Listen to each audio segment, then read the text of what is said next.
আল্লাহর কাছে ক্ষমা চাও, দুনিয়াটা কিছুই না রে যুবক। ওই কবরে যাওয়ার পরে গুনাহগারের কবরের দুই পার্শ্বের মাটির চাপ পাজরের হাড় চুরমার হয়ে যাবে। একটা নয়, দুটো নয়, 70 থেকে 99টা সাপের কবর। কবরের ভিতরে জাহান্নামের আগুন।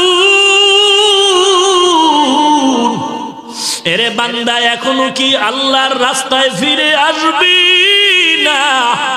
আল্লাহ দেখায় দেয় দুনিয়ার বিল্ডিং এর আগুনে কত যুবকের লাশ, আর চিৎকারের আওয়াজ, বাঁচাও বাঁচাও। একটু চিন্তা করে দেখ, যখন আগুন লাগছিল শরীরের মধ্যে তখন ওদের কেমন লাগছিল, অবস্থাটা কেমন হয়েছিল। ওরা যখন আগুনের মধ্যে সবাই জানালা দিয়া হাত দিয়া কয়, কে আছো আমাদের বাঁচাও। আমাদের ডানে আগুন, বামে আগুন, চতুর্দিকে আগুন।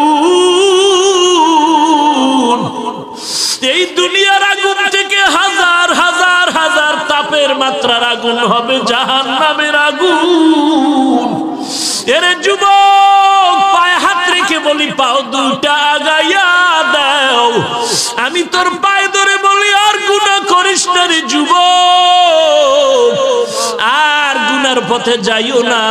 নামাজ পড়ো, পর্দা করো, মা বাবার খেদমত করো, আল্লাহওয়ালাদের দোয়া নিয়ে চলো। আল্লাহ